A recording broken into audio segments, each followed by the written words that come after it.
ya mwako baby miada sepa umre no wadaje ya wode shochina nyame ya adom asaka ye ho sabre no ana ye nhwe ye nkoma health tips ye die efa myopia ho na de yedru so yin so me call Zoom na mene Dr. Michael Kujecha Matin edi enkomo no ye Dr. Penida C4C Homeopathic Hospital na ye neno edi ye enkomo Liverton no ene nyarewa ahodoa C4C Homeopathic Hospital one more esano Dr. Penny ewa homa no so ene de wakọ ye amonone branch no nti ne yedi nkomo ewo Zoom nti dog wote ye nka no pay ye mu achen Emma Pacho medase medinchia so Emma ahwefo nyina yeda se papa ewo omre awode amaye ena no pay ayaresa hodo no ana C4C Homeopathic Hospital moye na Liverton no eno eye de yo medase se ye ka se Liverton na se Liverton ejira ho Emma edra ebo brebo ho ban ana se support eye brebo yehwe hunam akwa awanimu a ode wonsa eba eye unifa side ade ko eye wefu ase hono ehono ena brebo no ewo brebo no ewo just behind the stomach na ihwehwe mu kire se brebo no edi djuma ewo nipadue no mu yie more than over 500 functions na eno ena yehu se obi eba ayaresabia ana obi ko ayaresabia bia na se mpo obefa eduro na se eduro no begina eduro ni na no agina brebo na ahonden if se brebo no ewo ahonden a ana se is not defective ema eduro a nipa no befa no eboa no yie ema the conditions enunti offer eduro no otumi enya na pomudeni tumi ko nenemu kane obi oho se oho na nenumu yenyu no obi oho so Johnson na tun se Johnson emu aye very brownish ebi so ha ase aye tuntum kakra obi oso ase oti pampan ewo Johnson mu obi okrampo jare na bia ne ho keka no obi okra tumu hwe ne nikosua na aye very yellowish ni na no na say even the skin color cra to me aye yellowish ni na no aye brebo a eho atochima na brebo no hu hia ye esan se moja bia enam ni peduen ye na so yenim se moja aye enkwa nti moja bia enam ni peduen mu from yeti ekosi ye na si bia no efa brebo ni mu nti na che say the blood flowing through our veins, our arteries versus ahodo no entumi enwie peye without eye brebo no na answer na obi benya diagnosis krambo se fia wenya bia hepatitis B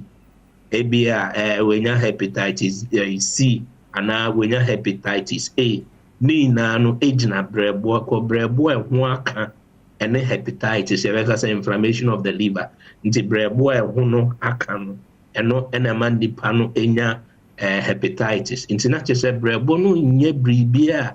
esese yedi edi agro ewo yedi padua ne mu na de bia meka se brebo wa honden a ebe de mpa se obeta ayare ye eviase ye analysis se bia ye na yetigana ena bia nipa 10 nipa 20 ena omo akwakoda baby a entontom Yebeka said the infected female Anopheles mosquito no entontoma canipa 20 no. But at the end of the day, no, you realize the same infected mosquito occur Mr. A, Madam B, Madam C, Mr. D no. You realize the percentage now about 1 out of 3 ebe to me enya eye ni yebeka say 3D area as in malaria. But the other two no adentina omo enya bi. Isan say the infected female Anopheles mosquito no say okawa or transmit what we call the Plasmodium parasite.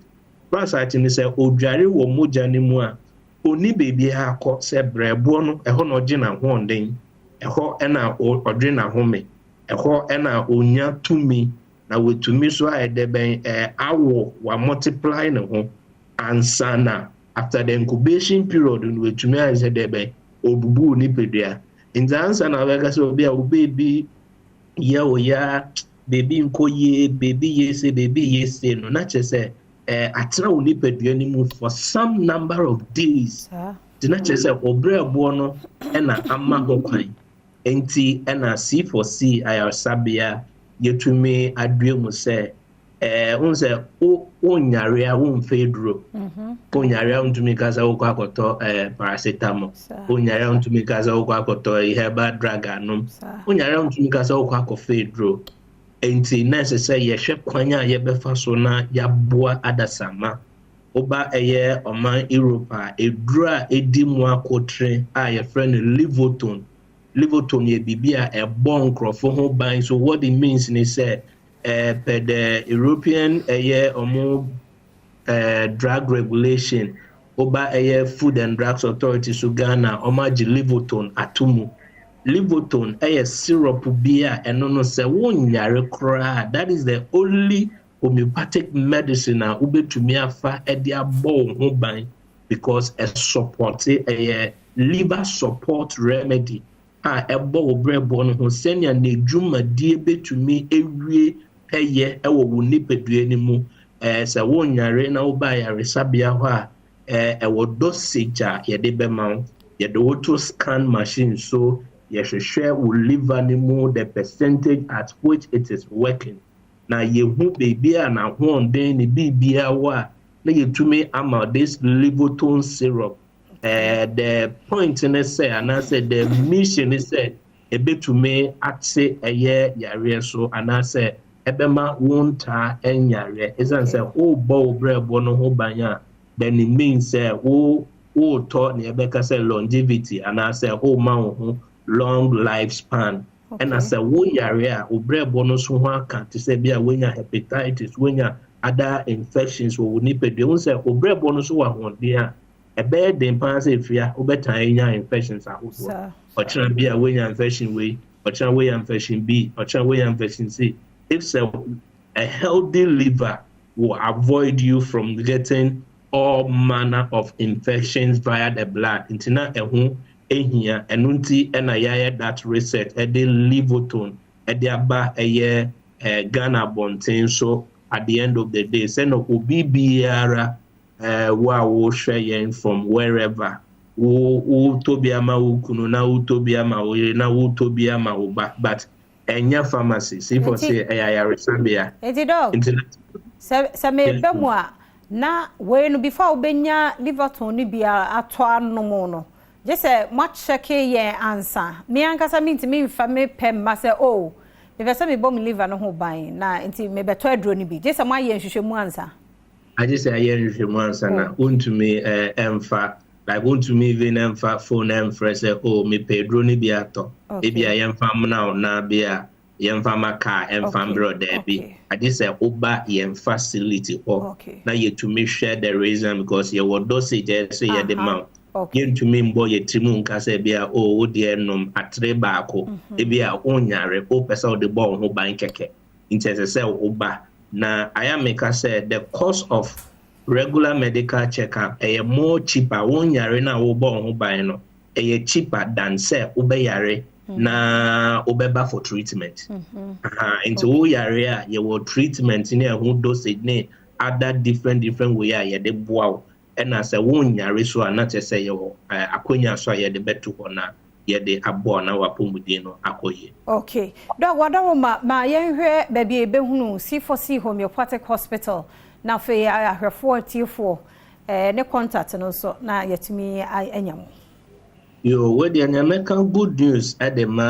especially Ashanti region. The one Indian medical homeopath aba Kumasi onono ewo Kumasi branch ejuso kwamunti sa wo hwan na se wo ben Ashanti region abomoden na frɛ ye line na ewo screen no ase na copy mu ewo C4C Homeopathic Hospital Kumasi ejuso kwamu saso ena oba enkran ye Adenta SDA junction saso na oba East Legon so I was St. Peter's, Asoridaho Junction, St. Peter's, Asoridaho Junction. So also now over Central Region. So a Central Region, you will Cape Coast Green Hill, so also now Agona Odoben and Agona Swedru, Takrade, Ocean Free Takwa and all that. A Western Region, so you will Takrade. Your number is 050 00 40 331 05000 40 331. Europe line is here +31 687